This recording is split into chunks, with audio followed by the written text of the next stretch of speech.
Welcome back to World Crisis Radio. Let's push ahead with our brief overview of American labor history today in honor of Labor Day, that is to say this week.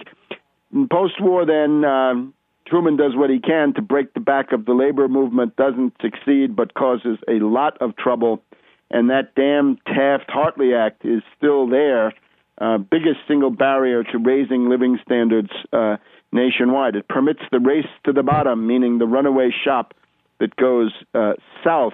1955, the AFL and the CIO merge back together again after 20 years apart. The CIO faction, take Michael Quill of the New York Transport Workers Union, warns that this is not a good thing. Quill is still fighting for a 40-hour week for transport workers in the New York City subways into the 1950s. So if you have a 40-hour week, you better remember you wouldn't have gotten it without guys like this. Under Nixon in the late 60s, you get the Philadelphia Plan. This is cooked up by George Shultz and Nixon. You want to take black unemployed and play them against employed white construction workers, and to the detriment of both. And this is typical of what Sergeant Shriver does in the Johnson-era Office of Economic Opportunity. This is the essence of Saul Alinsky, is to set up community organizations of unemployed and marginalized people and try to play them as strikebreakers against employed workers. And this, obviously, the limitation of trade union strategy is you've got to have a political movement that unites all these people, especially the unemployed, who are otherwise going to be used as strikebreakers against you. 1965, 66, 67, U.S. real wages begin to fall. They begin to drop, and they're now down minus two-thirds. Check shadow government statistics, which confirm my own research in surviving the cataclysm. Another big defeat for labor, August 15th, 1971, the destruction of the Bretton Woods system by Nixon and Kissinger. But this is combined then with wage and price controls, meaning, in effect, wage controls, because the price control part of it was a joke. Phase 1, Phase 2, Phase 3, a union-busting strategy piloted by Nixon and Shultz and the rest of them. This is when the unions were told it's time for give back. You've got to start giving up your gains of the 40s, 50s, and 60s because we can't afford that anymore. So, under Carter, things get even worse. Carter and Mondale after him view labor as not a key part of the Democratic Party, but just another special interest group, another pressure group. For this, that the head of the machinists in those days, William Wimpesinger, when Carter leaves office, he says if you want to look for an appropriate monument to Carter, make it a bottomless pit, because Carter put the U.S. society and labor in particular into a bottomless pit. And, of course, this has got to do with Volcker and the Great U-turn, that the American tradition is a high-wage economy, and this begins to crumble under Carter with deindustrialization, right? The 22% prime rate of Volcker means that you can't export. Industrial exports essentially dry up and go away. United States Steel is allowed to blow up steel plants, the ones that Hitler and Stalin couldn't destroy, destroyed under Reagan and Carter with the ascent of Volcker.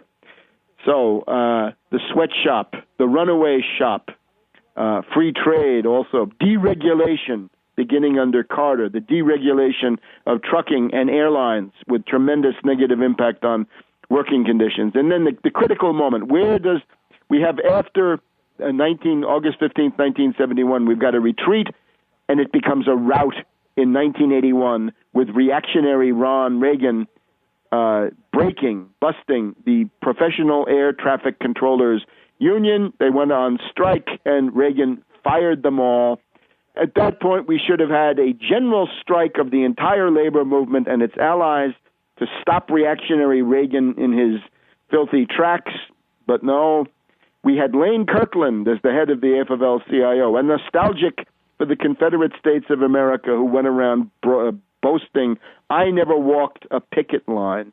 Democratic Party totally corrupt under Mondale and Tony Coelho in the House, basically saying we don't need mass organizations. We can use money to buy TV just the way the Republicans do, and that's the key to the degeneration of the Democratic Party in particular.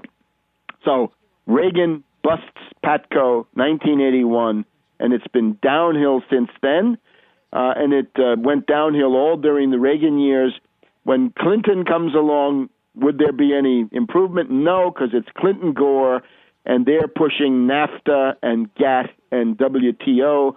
They're pushing free trade, runaway shop agreements, and they're also promoting the influx of undocumented foreign workers who can be used to drive down wages. So the giant sucking sound predicted by Perot actually turns out to be true. Robert Reich, Secretary of Labor in those days, has no use for industrial workers. He believes that the future belongs to symbolic analysts. So under Clinton, globalization comes in and begins to destroy so much of the U.S.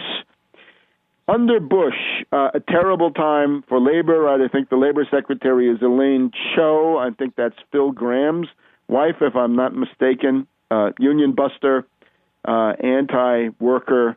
So what do we have? The typical union of this period is the SEIU, Service Employees International Union, with their Justice for Janitors campaign, and that includes under John Sweeney, who later on goes on to become the head of the AFL-CIO in general. But the idea of SEIU is that they're willing to accept lower wages provided they can increase their gate receipts, their membership dues. And that's Andy Stern, operating under fake left cover or even ultra-left cover, operating under left multicultural cover, pretending to care a lot about Hispanic workers, often playing Hispanic workers against black workers. It's a kind of company unionism, which gets you nowhere. And what does he do then? He splits the labor movement. In 2005, Andy Stern makes a big thing saying, "Oh, I'm sick of the Sweeney group at the AFL-CIO. I want to have something called Unite to Win or Change to Win," different names it goes through. And the idea is he gets the Teamsters and 5 or 6 other unions to split away from the AFL-CIO. So you've got a divided labor movement in disarray completely. Andy Stern's union gave $50 million to Obama and the Democrats in the last election cycle. So ultra-left multiculturalism, but low wages under the SEIU, and they're lightning rod for public attacks. Well, when Lane Kirkland quits and Sweeney comes in, there is some sign of life from organized labor. That's the Teamsters. The Teamsters had basically been put into receivership by the federal government. After Hoffa had disappeared, right, probably murdered by somebody you should ask the FBI about, Fitzsimmons, and then Jackie Presser. Jackie Presser, of course, indicted.